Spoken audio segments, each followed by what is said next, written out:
നേതാക്കന്മാർ ഉൾപ്പെടെ മഹിളാ കോൺഗ്രസിന്റെ എല്ലാ നേതാക്കന്മാരും ഈ വേദിയിലേക്ക് എത്തിക്കൊണ്ടിരിക്കുകയാണ്. ജനുവരിയിൽ മഞ്ചേശ്വരത്ത് നിന്നും ആരംഭിച്ചിട്ടുള്ള മഹിളാ സാഹസയാത്ര പ്രിയപ്പെട്ട ശ്രീ ജമി മേത്തർ MP നേതൃത്വം കൊടുത്തുകൊണ്ട് മഹിളാ സാഹസയാത്ര ഇതാ പുതുപ്പള്ളി കവലയിൽ എത്തിച്ചേർന്നിരിക്കുകയാണ്. സമ്മേളനം ഉടനെ തന്നെ ആരംഭിക്കുന്നു. ദയവായി എല്ലാവരും കടന്നിരിക്കുക.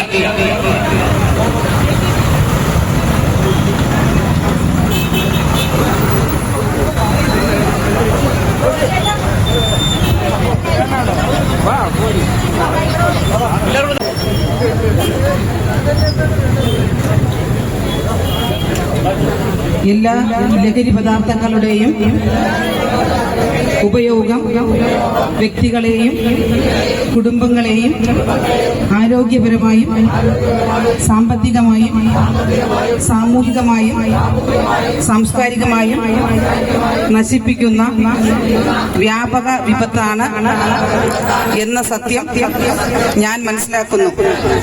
ഞാൻ ഏതെങ്കിലും തരത്തിലുള്ള ലഹരി പദാർത്ഥങ്ങൾ ഉപയോഗിക്കുകയോ അതുപയോഗിക്കുവാൻ മറ്റുള്ളവരെ പ്രേരിപ്പിക്കുകയോ ചെയ്യുകയില്ലെന്നും ലഹരി വിരുദ്ധ പ്രവർത്തനങ്ങളിൽ പങ്കാളിയായി ഞാൻ എന്റെ കടമ നിർവഹിക്കുമെന്നും ലഹരിമുക്ത സമൂഹത്തിനായി പ്രയത്നിക്കുമെന്നും പ്രതിജ്ഞ ചെയ്യുന്നു. KSUവിന്റെ നിയോജകമണ്ഡലം കമ്മിറ്റി നമ്മുടെ ജാഥ ക്യാപ്റ്റനായ അഡ്വക്കേറ്റ് ജെബി മേത്തറെ ഇപ്പോൾ സ്വീകരിക്കുന്നതാണ്.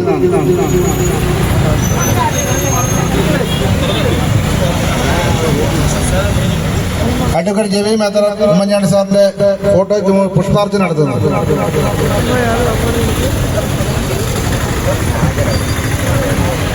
യൂത്ത് കോൺഗ്രസ് പുതുപ്പള്ളി മണ്ഡലം കമ്മിറ്റിയുടെ നേതൃത്വത്തിൽ നമ്മുടെ ജാഥ ക്യാപ്റ്റനായ അഡ്വക്കേറ്റ് ജെബി മേത്തറെ ഇപ്പോൾ സ്വീകരിക്കുന്നതാണ്.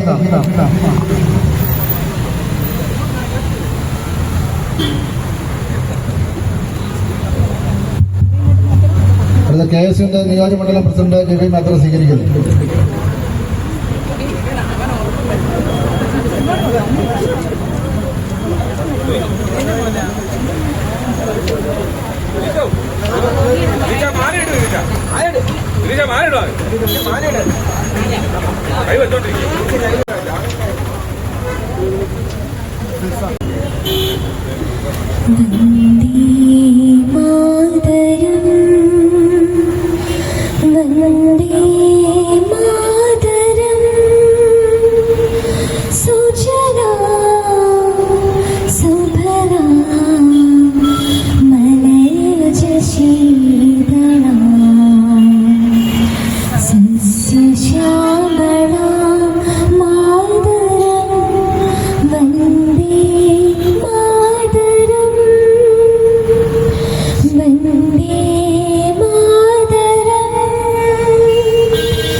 ദിനത്തിന്റെ എല്ലാ ആശംസകളും നേർന്നുകൊണ്ട് മഹിളാ സാഹസ് പരിപാടിയുടെ അധ്യക്ഷപദം പുതുപ്പള്ളിയിലെ അധ്യക്ഷപദം അലങ്കരിക്കുന്ന പുതുപ്പള്ളി മഹിളാ കോൺഗ്രസിന്റെ മണ്ഡലം പ്രസിഡന്റ് ഗീത ഷിജു, ഈ സാഹസ് പരിപാടി ഔപചാരികമായി ഉദ്ഘാടനം ചെയ്യുന്ന ബഹുമാന്യനായ UDF കൺവീനറും ജില്ലാ പഞ്ചായത്തിന്റെ മുൻ വൈസ് പ്രസിഡന്റുമായ ഫിൽസൺ മാത്യൂസും, ഏറെ ആദരണീയായ മഹിളാ കോൺഗ്രസിന്റെ സംസ്ഥാന പ്രസിഡന്റ്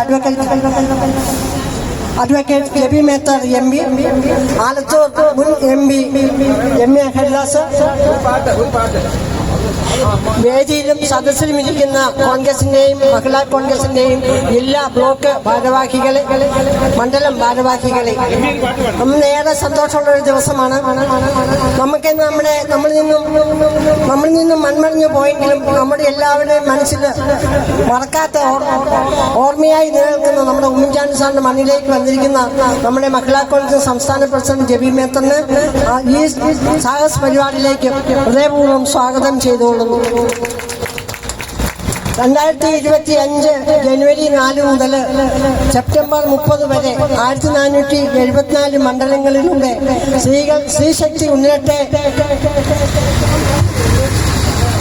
ഒരിക്കട്ടെ കേരളം എന്ന മുദ്രാവാക്യത്തോടെ ഈ 1474 മണ്ഡലങ്ങളിലെ എല്ലാ സ്ത്രീകളുടെയും കുട്ടികളുടെയും എല്ലാ ആവശ്യങ്ങളെ മുന്നറിയിച്ചുകൊണ്ട് കേട്ടുകൊണ്ട് മുന്നേറുന്ന ഈ സംസ്ഥാന പ്രസിഡന്റ്, നമുക്കെല്ലാവർക്കും അറിയാം, ഇന്ന് നമ്മുടെ നാട്ടിലെ കേന്ദ്ര സംസ്ഥാന സർക്കാരുകളുടെ ജനദ്രോഹ നടപടികൾക്കെതിരെ സ്ത്രീകൾക്കും കുട്ടികൾക്കും ഉണ്ടാകുന്ന പീഡനങ്ങൾക്കും കൊലപാതകങ്ങൾക്കുമെതിരെ കുഞ്ഞു കുട്ടികളെ പോലും കുഞ്ഞു പ്രായമായ ബാലികമാരെ പോലും പീഡനം കഴിഞ്ഞ് കെട്ടിത്തൂക്കുന്ന സമൂഹത്തിലാണ് നാം ഇന്ന് ജീവിക്കുന്നത്. ഒരു വിധത്തിലും ജീവിക്കാൻ കഴിയാത്ത ഈ സാഹചര്യത്തിൽ നടന്നുകൊണ്ടിരിക്കുന്ന ഈ സർക്കാരിനെതിരെയുള്ള ഒരു പോരാട്ടമാണ് നമ്മുടെ മഹിളാ കോൺഗ്രസ് സംസ്ഥാന പ്രസിഡന്റ് നയിക്കുന്നത്. ഇത് നമുക്ക് എല്ലാവർക്കും അറിയാം. ഒരു പഞ്ചായത്തിലാണെങ്കിൽ പോലും ഒരു പഞ്ചായത്തിന്റെ ഭരണസമിതിക്ക് നേരിടുന്ന എല്ലാ പ്രശ്നങ്ങൾക്കും സർക്കാരിന് പണമില്ല എന്ന വാഗ്ദാനം, കടം കൊണ്ട് നാടിനെ മുച്ചുടാക്കുന്ന സർക്കാരാണ് നമുക്കിന്നുള്ളത്. ഇതിനു മുമ്പ് നമുക്ക് പുതുപ്പള്ളിയെ തന്റെ കണ്ണിലുണ്ണി പോലെ സ്നേഹിക്കുന്ന നമ്മുടെ ഒരു മുൻ മുഖ്യമന്ത്രി നമുക്കുണ്ടായിരുന്നു, നമ്മുടെ ഉമ്മൻചാണ്ടി സാർ. അദ്ദേഹം മൺമറിഞ്ഞു പോയെങ്കിലും ഓരോ മണത്തിരി പോലും അദ്ദേഹത്തെ ഇന്ന് ഓർത്തുകൊണ്ടിരിക്കുന്ന ഒരു സാഹചര്യമാണ് ഇന്നുണ്ടാകിയിരിക്കുന്നത്. ഇന്ന് കൂടുതലൊന്നും പറയുന്നില്ല, എങ്കിലും നമുക്ക് മറക്കാൻ പറ്റാത്ത നമ്മുടെ സാറിനെ ഈ സമയം സ്മരിച്ചുകൊണ്ട് ഇവരുടെ ഓരോ പ്രവർത്തനങ്ങൾക്കും തിരിച്ചടി കൊടുക്കും. അടുത്ത പഞ്ചായത്ത് ഇലക്ഷനും അടുത്ത നിയമസഭാ ഇലക്ഷനും കേരളം കൊടുക്കും, എല്ലാ ജനങ്ങളും കൊടുക്കുമെന്ന് മാത്രം മുന്നറിയിച്ചുകൊണ്ട് ഇവിടെ വന്നു ചേർന്നിരിക്കുന്ന നമ്മുടെ മഹിളാ കോൺഗ്രസിന്റെ അധ്യക്ഷപദം അടങ്ങിയിരിക്കുന്ന ഗീതാ ഷിജുവിനെ യോഗത്തിലേക്ക് സ്വാഗതം ചെയ്തുകൊള്ളുന്നു. ഈ യോഗം ഔദ്യോഗികമായി ഉദ്ഘാടനം ചെയ്യുന്ന ബഹുമാനായ അഡ്വക്കേറ്റ് ഫിൽസൺ മാത്യു സാറിനെ സ്നേഹപൂർവ്വം സ്വാഗതം ചെയ്തുകൊള്ളുന്നു. അതുപോലെ തന്നെ നമ്മുടെ ബഹുമാനായ സംസ്ഥാന പ്രസിഡന്റ് അഡ്വക്കേറ്റ് ജെബി മേത്തറിനെ ഞാൻ ഈ സ്വാഗതത്തിലേക്ക് സ്വാഗതം ചെയ്തുകൊള്ളുന്നു. ആലത്തൂർ മുൻ MP നമ്മുടെ രമ്യ ഹരിദാസിനെ ഈ യോഗത്തിലേക്ക് സ്വാഗതം ചെയ്തുകൊള്ളുന്നു. ജില്ലാ മഹിളാ കോൺഗ്രസ് ജില്ലാ പ്രസിഡന്റ് ബെറ്റി ജോയെ യോഗത്തിലേക്ക് സ്വാഗതം ചെയ്തുകൊള്ളുന്നു. വേദിയിലും സദസ്സിലിരിക്കുന്ന എല്ലാവരെയും ഒറ്റവാക്കി സ്വാഗതം ചെയ്തുകൊണ്ട് നിർത്തുന്നു. നന്ദി, നമസ്കാരം.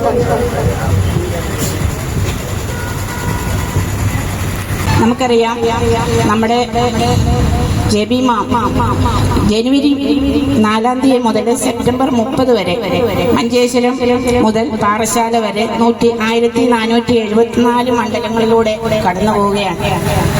നമ്മുടെ പുതുപ്പള്ളിയിൽ ഇപ്പോൾ എത്തിച്ചേർന്നിരിക്കുന്നു. നമുക്കറിയാം, നമ്മൾ മഹിളാ കോൺഗ്രസ് എന്താണെന്ന് പഠിച്ചത് മാമിലൂടെയാണ്. വാർഡ് തലത്തിൽ വാർഡ് പ്രസിഡന്റ് കമ്മിറ്റി നമ്മുടെ വനിതകളെ എല്ലാം വാർഡ് തലത്തിൽ അതിലേക്ക് ചേർത്തുകൊണ്ട് നമ്മുടെ മഹിളാ കോൺഗ്രസ് ഉയർത്തിയത് മാം സംസ്ഥാന പ്രസിഡന്റ് ആയതിനു ശേഷമാണ്. നമുക്ക് വേണ്ടി, സ്ത്രീകൾക്ക് വേണ്ടി മാം ഓരോ ദിവസവും പ്രവർത്തിച്ചുകൊണ്ടിരിക്കുകയാണ്. നമുക്ക് ആ പ്രവർത്തനത്തിന് എല്ലാവിധ പിന്തുണയും കൊടുക്കണം. നമ്മുടെ പുതുപ്പള്ളിയിൽ ഉമ്മൻചാണ്ടി സാർ ഉണ്ടായിരുന്നെങ്കിൽ ഇപ്പോൾ ഈ സാന്നിധ്യം സാറിന് ഇവിടെ നിറഞ്ഞു നിന്നേനെ. സാറില്ലാതെ പോയത് നമ്മൾ ഈ ഒരു അവസരത്തിൽ സ്മരിക്കുകയാണ്. നമ്മുടെ സ്വാതന്ത്ര്യ ദിനമാണ് ഇന്ന്. നമ്മൾ ഈ 2025 എത്തി നിൽക്കുമ്പോൾ നമുക്ക് വേണ്ടി കോൺഗ്രസിന്റെ കഴിഞ്ഞകാല മൺമറഞ്ഞു പോയവർ പ്രവർത്തിച്ചിരിക്കുന്ന ഓരോ പ്രവർത്തനങ്ങളും, ആ സ്വാതന്ത്ര്യത്തിന് വേണ്ടി ബലിയാടായവരും പ്രവർത്തിച്ചവരും ജയിലിൽ കിടന്നവരും എല്ലാം നമ്മൾ ഈ ദിനം ഓർക്കുന്നു. ഇന്ന് ഇന്ത്യ ഈ തരത്തിലെത്തിയത് ഇന്ദിരാഗാന്ധി, നെഹ്റു തുടങ്ങി ഇന്ദിരാഗാന്ധി, നമുക്ക് വേണ്ടി മരണപ്പെട്ട രാജീവ് ഗാന്ധി, ഇന്ന് നമ്മുടെ രാഹുൽ ഗാന്ധിയിൽ എത്തി നിൽക്കുന്നു. നമുക്ക് ഓരോ നമ്മുടെ പാർട്ടിയുടെ പ്രവർത്തനത്തിനായിട്ട് ഇന്നും അവരെല്ലാവരും വളരെയധികം കഷ്ടപ്പെടുകയാണ്. അപ്പോൾ നമ്മൾ മഹിളാ കോൺഗ്രസ് അതിനോടൊപ്പം ചേർന്ന് നിന്നുകൊണ്ട് തന്നെ എല്ലാവിധ പിന്തുണയും നമ്മൾ ഓരോ ദിവസവും കൊടുക്കണമെന്ന് മാത്രമാണ് എനിക്ക് ഈ അവസരത്തിൽ പറയാനുള്ളത്. അടുത്തതായിട്ട് നമ്മുടെ ഈ മീറ്റിംഗിന് ഉദ്ഘാടനത്തിന് വേണ്ടി UDF കൺവീനർ ഫിൽസൺ മാത്യുവിനെ ക്ഷണിച്ചുകൊള്ളുന്നു. സത്യത്തില് ഈ യാത്രയുടെ പേര് മലയാളത്തിൽ അർത്ഥം പറഞ്ഞാലും വളരെ സാഹസികമാണ്. ഈ യാത്രയുടെ പേര് സാഹസ്യാത്ര എന്നാണ്. അതിന്റെ ഉദ്ദേശം അതിന്റെ ഹിന്ദി അർത്ഥത്തിലാണെന്നാണ് ഞാൻ മനസ്സിലാക്കുന്നത്. ധൈര്യം എന്നാണ് സാഹസത്തിന്റെ ഹിന്ദിയുടെ അർത്ഥം. പക്ഷേ കേരളത്തിലെ ആളുകൾ ഇതൊരു സാഹസിക യാത്രയായിട്ടാണ് കരുതുന്നത്. കാരണം ആരും ഇങ്ങനെ ഒരു വിപുലമായ യാത്രയ്ക്ക് ഇതുവരെ ധൈര്യപ്പെട്ടിട്ടില്ല. എനിക്ക് തോന്നുന്നു ഇത് 1152ാമത്തെ സ്വീകരണമാണ് ഈ യാത്ര തുടങ്ങിയിട്ട് ഈ പുതുപ്പള്ളിയിൽ. എന്റെ വീതം ഒരു 5 കുറഞ്ഞു പോയി, 57. എന്താണെങ്കിലും പുതുപ്പള്ളി എന്ന് പറഞ്ഞാൽ നമുക്കറിയാം, കേരളത്തിലും ജനാധിപത്യ വിശ്വാസികൾക്കും പാവപ്പെട്ടവർക്കും സാധാരണക്കാർക്കും ഒരിക്കലും വിസ്മരിക്കാൻ കഴിയാത്ത ഒരു പേരാണ്. അപ്പോൾ ഈ പുതുപ്പള്ളിയുടെ മണ്ണിലെത്തിയപ്പോൾ ഏറെ പ്രിയപ്പെട്ട, ഇപ്പോഴും നമ്മുടെ ഇടയിൽ സ്മരണകളിലൂടെ ജീവിക്കുന്ന പ്രിയപ്പെട്ട ശ്രീ ഉമ്മൻചാണ്ടിയുടെ പേരിൽ കൂടി ഈ യാത്രയുടെ നായികയെ ഇവിടേക്ക് ഞാൻ ഒരിക്കൽ കൂടി സ്വാഗതം ചെയ്യുകയാണ്. നമുക്കറിയാം കേരളം ഇന്ന് അഭിമുഖീകരിക്കുന്ന പ്രശ്നങ്ങൾ, ഭാരതം അഭിമുഖീകരിക്കുന്ന പ്രശ്നങ്ങൾ. ഇന്ന് ഇന്ത്യയുടെ സ്വാതന്ത്ര്യ ദിനമാണ്. കഴിഞ്ഞ സ്വാതന്ത്ര്യ ദിനത്തിന് ശേഷം ഈ 1 വർഷക്കാലത്തിനിടയ്ക്ക് പോലും ഇന്ത്യൻ സ്വാതന്ത്ര്യത്തിന് ഒരുപാട് വെല്ലുവിളികൾ നേരിടുന്ന സമയമാണ്. നമ്മുടെ പ്രിയപ്പെട്ട നേതാവ് ശ്രീ രാഹുൽ ഗാന്ധി കയ്യിൽ ഉയർത്തിപ്പിടിച്ചിരിക്കുന്ന ഒരു ചെറിയ പുസ്തകമുണ്ട്. നിങ്ങളെല്ലാവരും എല്ലാ ദിവസവും കാണുന്നതാണ്. അത് ഇന്ത്യൻ നാഷണൽ കോൺഗ്രസ് ഈ ഭാരതത്തിന് സംഭാവന ചെയ്ത ഇന്ത്യൻ ഭരണഘടനയാണ്. ആ ഇന്ത്യൻ ഭരണഘടന എന്ന് പറയുന്നത് ഇന്ത്യയുടെ ആത്മാവാണ്. ഈ റിപ്പബ്ലിക് ഓഫ് ഇന്ത്യ നിലനിൽക്കുന്നത് ആ ഭരണഘടനയുടെ അടിസ്ഥാനത്തിലാണ്. നാളിതുവരെ ആ ഭരണഘടനയെ തൊടാനുള്ള ധൈര്യം ഇവിടുത്തെ ഒരു വർഗീയ ശക്തിക്കും ഉണ്ടായില്ല എന്നുള്ളത് തന്നെയാണ് ആ ഭരണഘടനയുടെ ശക്തി. അതുകൊണ്ടാണ് ആ ഭരണഘടന ഉയർത്തിപ്പിടിച്ചുകൊണ്ടാണ് നമ്മുടെ പോരാട്ടം നടക്കുന്നത്. ഓർക്കുക, കഴിഞ്ഞ 11 വർഷത്തിനിടയ്ക്ക് പല വെല്ലുവിളികളും നമ്മുടെ ജനാധിപത്യത്തിൽ ഉണ്ടായിട്ടുണ്ട്. ഈ വെല്ലുവിളികളെ എല്ലാം അതിജീവിക്കുവാൻ ഇന്ത്യയിലെ സാധാരണക്കാർക്ക് കരുത്ത് പകർന്നത് ഇന്ത്യൻ നാഷണൽ കോൺഗ്രസ് സംഭാവന ചെയ്ത ഇന്ത്യൻ ഭരണഘടനയും ഇന്ത്യയുടെ മഹത്തായ സ്വാതന്ത്ര്യവുമാണ് എന്നുള്ളത് ഒരിക്കൽ കൂടി അടിവരയിടേണ്ട ദിവസമാണിത്. എല്ലാവരും വായിച്ചതാണ്. നമ്മളെല്ലാം വളരെ മഹത്തരമായി കരുതുന്ന ഇന്ത്യയുടെ തെരഞ്ഞെടുപ്പ്. ഒന്ന് ആലോചിക്കുക, 3/4 നൂറ്റാണ്ടിന് മുമ്പ് ഇന്ത്യയെ ഒരു തെരഞ്ഞെടുപ്പിലേക്ക് നയിക്കുവാൻ ഇന്ത്യൻ നാഷണൽ കോൺഗ്രസിന്റെ പ്രിയപ്പെട്ട നേതാവ് ജവഹർലാൽ നെഹ്റുവിന്റെ മഹാത്മാഗാന്ധിയുടെ നേതൃത്വത്തിൽ പറഞ്ഞപ്പോൾ നമ്മളെ കളിയാക്കിയ ഒരുപാട് രാജ്യങ്ങളുണ്ട്. കാരണം ബഹുഭൂരിപക്ഷം നിരക്ഷരരായ ആളുകൾ താമസിക്കുന്ന ഇന്ത്യയിൽ ഒരു തെരഞ്ഞെടുപ്പിലൂടെ വോട്ട് ചെയ്ത് എങ്ങനെ ഒരു ജനാധിപത്യത്തെ സംരക്ഷിക്കാം എന്ന് പറഞ്ഞവർക്ക് നൽകിയ ഏറ്റവും വലിയ മറുപടിയാണ് ഈ 78 വർഷക്കാലം ഇന്ത്യയുടെ പരമാധികാര റിപ്പബ്ലിക് നിലനിൽക്കുന്നു എന്നുള്ളത് തന്നെ. ഇന്ന് ഈ സ്വാതന്ത്ര്യ ദിനത്തെ പലരും വിഭജനത്തിന്റെ ദിനമായി ആചരിക്കാൻ ശ്രമിക്കുകയാണ്. വിഭജനത്തെക്കാൾ എത്രയോ പ്രാധാന്യമുള്ള ഒരു വലിയ കാര്യമാണ് ഇന്ത്യയുടെ സ്വാതന്ത്ര്യം എന്നുള്ളത്. ഇവിടെ വിഭജനത്തിനല്ല, പക്ഷേ കുറച്ച് മുമ്പോട്ട് പോകുമ്പോൾ സ്വാതന്ത്ര്യത്തെക്കാൾ അപ്പുറത്ത് വിഭജനത്തിന് അടിവരയിടുന്ന നടപടികളായിരിക്കാം ഈ വർഗീയ ശക്തികളൊക്കെ ചെയ്യുന്നതെങ്കിലും വിഭജനത്തിന്റെ മുറിവ് നമ്മുടെ എല്ലാം ഹൃദയങ്ങളിലുണ്ടെങ്കിലും ഇന്ത്യൻ നാഷണൽ കോൺഗ്രസ് ഇന്ത്യയെ ഒരുമിച്ച് നിർത്തുവാൻ സഹായിച്ചു, അതനുസരിച്ച് പ്രവർത്തിച്ചു. അതുകൊണ്ടാണ് ഇന്ത്യയുടെ സ്വാതന്ത്ര്യം ഇന്നും നിലനിൽക്കുന്നത്. ഒന്ന് മനസ്സിലാക്കണം, ഇന്ത്യയുടെ സ്വാതന്ത്ര്യത്തിന് ഏൽക്കുന്ന ഈ വെല്ലുവിളികൾ, ഈ മതേതരത്വത്തിനേക്കുന്ന വെല്ലുവിളികൾ, ഇതിനെയെല്ലാം നേരിടുവാൻ സുശക്തമാണ് ഇന്ത്യൻ നാഷണൽ കോൺഗ്രസ് തെളിയിക്കുന്ന കാര്യങ്ങളാണ് ഈ കഴിഞ്ഞ ദിവസമൊക്കെ രാഹുൽ ഗാന്ധി ഇന്ത്യയിലെ ജനാധിപത്യ വിശ്വാസികളെ, ലോകം മുഴുവനുള്ള ആളുകളെയും അത് വരച്ചു കാണിച്ചത്. ഒന്ന് മനസ്സിലാക്കണം, കഴിഞ്ഞ തെരഞ്ഞെടുപ്പിൽ നരേന്ദ്രമോദി ഇന്ത്യയുടെ പ്രധാനമന്ത്രിയായത് കേവലം 25 MP-മാരുടെ ഭൂരിപക്ഷത്തിലാണ്. 25 MP-മാരുടെ ഭൂരിപക്ഷത്തിലാണ്. രാഹുൽ ഗാന്ധി തന്ന കണക്കുകൾ നിങ്ങൾ ശ്രദ്ധിക്കണം.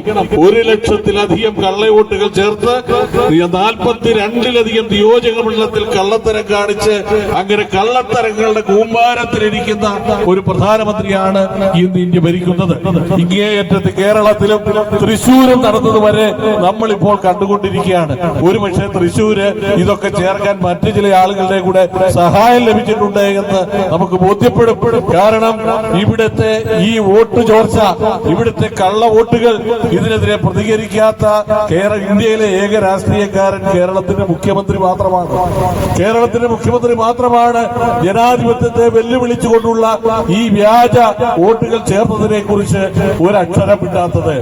ഈ ലോകത്ത് ഇതുവരെ ഉണ്ടായില്ലാത്തൊരു പ്രതിഭാസം നിങ്ങൾ ഇന്നലത്തെ മാധ്യമങ്ങളിൽ കണ്ടു.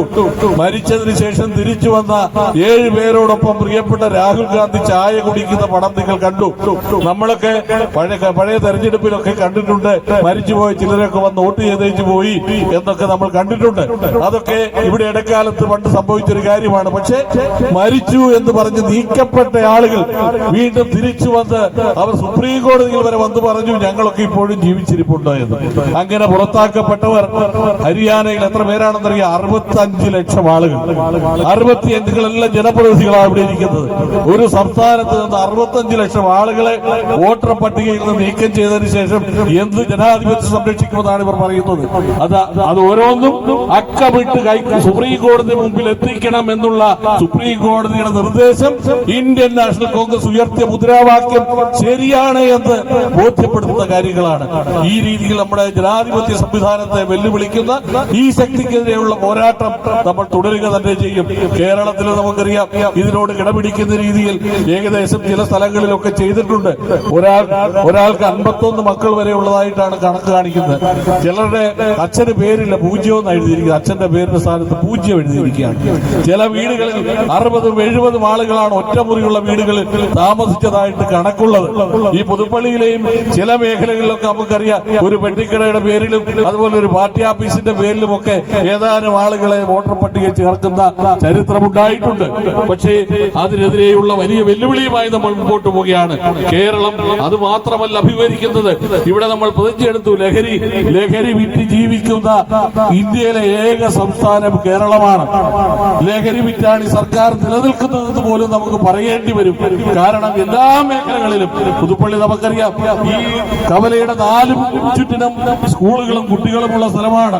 ഇവിടെ പോലും സുലഭമായി ഇത് വിൽക്കുവാൻ ആളുകളെ അനുവദിക്കുകയും അവരെ ആരെയും നിയന്ത്രിക്കുവാൻ ഒരു സംവിധാനവും മുന്നിട്ടിറങ്ങാതെ നിൽക്കുന്ന വെല്ലുവിളികളുടെ നടുവിലൂടെ നമ്മൾ നീങ്ങുകയാണ്. പുതിയ തലമുറയാണ് ഇവരൊക്കെ ലക്ഷ്യമിടുന്നത്. പുതിയ തലമുറയിലെ കുട്ടികളെയാണ് ഇവർ ലക്ഷ്യമിടുന്നത്.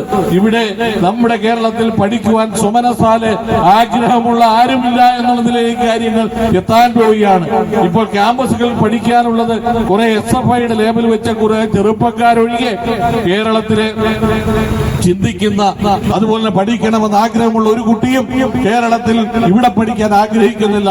നമ്മളൊന്ന് മനസ്സിലാക്കണം, കേവലം 4.5 ലക്ഷം കുട്ടികളാണ് ഒരു വർഷം SSLC പരീക്ഷ നമ്മുടെ കേരളത്തിൽ എഴുതുന്നത്. 4.5 ലക്ഷം കുട്ടികൾ. പക്ഷേ കേരളത്തിൽ നിന്നും ഒരു വർഷം വിദേശത്തേക്ക് പഠിക്കാൻ പോകുന്ന കുട്ടികളുടെ എണ്ണം 5 ലക്ഷത്തിൽ കൂടുതലാണ്. 5 ലക്ഷത്തിൽ കൂടുതലാണ്. നിങ്ങളൊന്ന് ആലോചിക്കണം.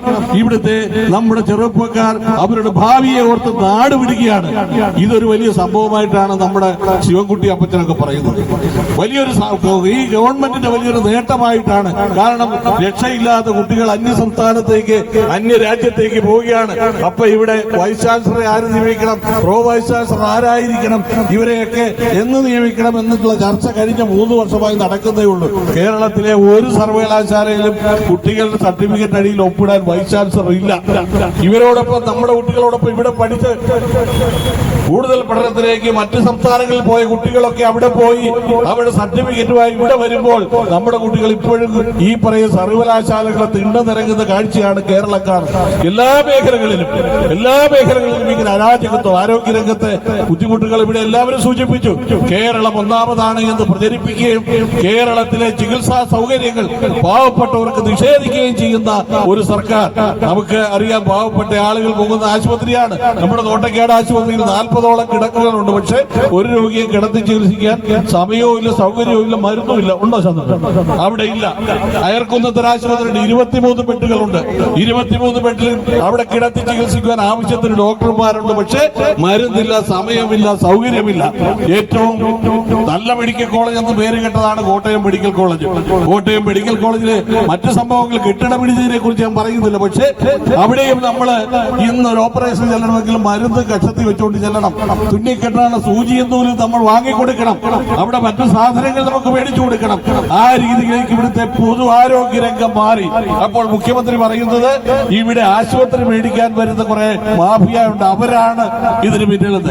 നമ്മൾ ഒന്ന് മനസ്സിലാക്കണം, ഇത് മേടിക്കാൻ വരുന്നവര് ഇവിടുത്തെ ആശുപത്രികൾ നന്നാകുന്നതാണ് അവർക്ക് ഇഷ്ടമെങ്കിലേ സ്വകാര്യ ആശുപത്രിക്ക് വില കുറയുള്ളൂ. പക്ഷെ ഇതിവിടെ തിരിച്ചാണ് സംഭവിക്കുന്നത്. എന്നിട്ട് ഇവിടെ കെട്ടിടം അടിഞ്ഞതിന്റെ പിറ്റേ ദിവസമാണ് മുഖ്യമന്ത്രി അമേരിക്കയ്ക്ക് ചികിത്സയ്ക്ക് പോയത്. അദ്ദേഹത്തെ രോഗത്തെക്കുറിച്ചോ ചികിത്സയെക്കുറിച്ച് ഞങ്ങൾക്ക് തർക്കമില്ല. പക്ഷേ നിങ്ങളൊന്ന് മനസ്സിലാക്കണം, കേരളത്തിന്റെ മുഖ്യമന്ത്രിയായിരുന്ന ഉമ്മൻചാണ്ടി അദ്ദേഹത്തിന് ഹൃദയ സംബന്ധമായ ഒരു സർജറി ആവശ്യമുണ്ടായപ്പോൾ കോട്ടയം മെഡിക്കൽ കോളേജിലാണ് നടന്നത്. കോട്ടയം മെഡിക്കൽ കോളേജിലാണ് കേരളത്തിന്റെ മുഖ്യമന്ത്രിയെ ചികിത്സിച്ചത്. ഈ മുഖ്യമന്ത്രിക്ക് ഒരുപക്ഷെ അതിന് ധൈര്യമില്ലായിരിക്കാം. കേരളം ഒന്നാമതാണെന്ന് പരസ്യം കൊടുത്തുകൊണ്ട് മുമ്പോട്ട് പോകാനല്ലാതെ ഇവർ കഴിയില്ല. ഈ കാര്യങ്ങളെ കുറിച്ച് വിരൽ ചൂണ്ടുക, നിങ്ങൾ വിരൽ ചൂണ്ടണമെന്നാണ് ഇതിലെ മുദ്രാവാക്യത്തിൽ പറഞ്ഞത്. കേരളത്തിലെ പാവപ്പെട്ടവരെ ബാധിക്കുന്ന, സ്ത്രീകളെ ബാധിക്കുന്ന, കുട്ടികളെ ബാധിക്കുന്ന നിരവധിയായ വിഷയങ്ങൾ, അതിനെതിരെ കേരളത്തിലെ മഹിളാ കോൺഗ്രസ് ചടകുടം എഴുന്നേറ്റുകൊണ്ടാണ് ഈ സാഹസയാത്ര നടത്തുന്നത്. ഈ ഓരോ വിഷയങ്ങളിലേക്കും നിങ്ങൾ ചൂണ്ടുന്ന നിങ്ങളുടെ വിരലുകൾ ഇവരുടെ കണ്ടു തുറപ്പിക്കട്ടെ എന്ന് മാത്രമാണ് ഈ അവസരത്തിൽ പറയുവാനുള്ളത്. ഇത് ഇത്ര വിപുലമായ ഈ പരിപാടി സംഘടിപ്പിച്ച് പുതുപ്പള്ളിയിലെത്തിയ പ്രിയപ്പെട്ട ജബീ മേത്തറെ ഉൾപ്പെടെ ജബീ മേത്തറോടൊപ്പമുള്ള പ്രിയപ്പെട്ട സഹഭാരവാഹികൾ എല്ലാവരെയും ഞാൻ പ്രത്യേകമായി അഭിനന്ദിക്കുന്നു. നമ്മുടെ കോട്ടയത്ത് നിന്നുള്ള 2 ജനറൽ സെക്രട്ടറിമാരും ഇവിടെ ഉണ്ടായിരുന്നു. നമ്മുടെ വിജയമ്മയും അതുപോലെ തന്നെ മഞ്ജു ഇവിടെ ഉണ്ടായിരുന്നു. ബാക്കി ഭാരവാഹികളൊക്കെ ഇവിടെ എത്തിയിട്ടുണ്ട്. എല്ലാവരെയും പ്രത്യേകമായി അഭിനന്ദിക്കുന്നു. പുതുപ്പള്ളി മണ്ഡലം കമ്മിറ്റിയും പുതുപ്പള്ളി നിയോജക മണ്ഡലം കമ്മിറ്റിയും വളരെ ആത്മാർത്ഥമായി സ്വീകരണ പരിപാടികൾക്ക് നേതൃത്വം നൽകുകയും ഇത് വലിയ വിജയമാക്കി തീർക്കുകയും ചെയ്തതിന് ഓരോരുത്തരെയും പ്രത്യേകമായി അഭിനന്ദിച്ചുകൊണ്ട് ഈ യാത്രയ്ക്ക് എല്ലാ ആശംസകളും നേർന്നുകൊണ്ട് നമ്മുടെ ഈ സ്വീകരണ പരിപാടി പുതുപ്പള്ളി മണ്ഡലം കമ്മിറ്റിയുടെ ഈ സ്വീകരണ പരിപാടി ഉദ്ഘാടനം ചെയ്തതായി വിനയപൂർവ്വം അറിയിക്കട്ടെ. നന്ദി, നമസ്കാരം, ജയ് ഹിന്ദ്. സമാപനം കുറിക്കുക. ഈ ജാഥ കൊണ്ടുള്ള ലക്ഷ്യങ്ങളെക്കുറിച്ച് എനിക്ക് മുമ്പ് സംസാരിച്ച നേതാക്കളെല്ലാം വളരെ വിശദമായി തന്നെ പറഞ്ഞു. ഉദ്ഘാടകൻ വിൽസൺ മാത്യൂസ് അടക്കമുള്ള ആളുകൾ. ഞാൻ ആ കാര്യങ്ങളിലേക്കൊന്നും കടന്നു പോകുന്നില്ല. മഹിളാ സാഹസയാത്ര ജബീ മേത്തർ എംപിയുടെ നേതൃത്വത്തിൽ തുടങ്ങിയപ്പോൾ 9 വർഷക്കാലമായി നമ്മുടെ സംസ്ഥാനം ഭരിക്കുന്ന പിണറായി വിജയൻ ഗവൺമെന്റ് സ്ത്രീകൾക്കും കുട്ടികൾക്കും എതിരായി നടത്തുന്ന അതിക്രമങ്ങൾ, കുറ്റകൃത്യങ്ങൾ, പീഡനങ്ങൾ ഇതിനെതിരെ പ്രതികരിച്ചുകൊണ്ട് അതിനെതിരെ ശക്തമായ താക്കീത് കൊടുത്തുകൊണ്ടാണ് ഈ ജാഥ ഓരോ ജില്ലയിലൂടെ കടന്നുപോയിക്കൊണ്ടിരിക്കുന്നത്. ഈ ജാഥ മറ്റൊരു ഉത്തരവാദിത്വം കൂടി ഏറ്റെടുത്തിരിക്കുന്നു. ലഹരിക്കെതിരെയുള്ള പോരാട്ടം. നമ്മുടെ ഈ സംസ്ഥാനത്തെ ഏറ്റവും കൂടുതൽ ബുദ്ധിമുട്ട് അനുഭവിക്കുന്ന സ്ത്രീകളാണ്, സഹോദരിമാരാണ്, അമ്മമാരാണ് ലഹരി മൂലമെന്ന് നമുക്കറിയാം. കുടുംബങ്ങളിലെ മനസമാധാനം തകരുന്ന ഒരു സാഹചര്യമാണ് ലഹരി മൂലം ഉണ്ടായിക്കൊണ്ടിരിക്കുന്നത്. നമ്മുടെ ചുറ്റുവട്ടത്തുള്ള ചെറുപ്പക്കാർ, വിദ്യാർത്ഥികൾ, കൊച്ചനുജന്മാർ, അനുജത്തിമാർ എല്ലാവരും ഒരുപക്ഷെ നമ്മുടെ വിശ്വാസം ഇവരാരും ലഹരിയിലേക്ക് ഒരിക്കലും പോവുകയില്ല എന്നുള്ളതാണ്.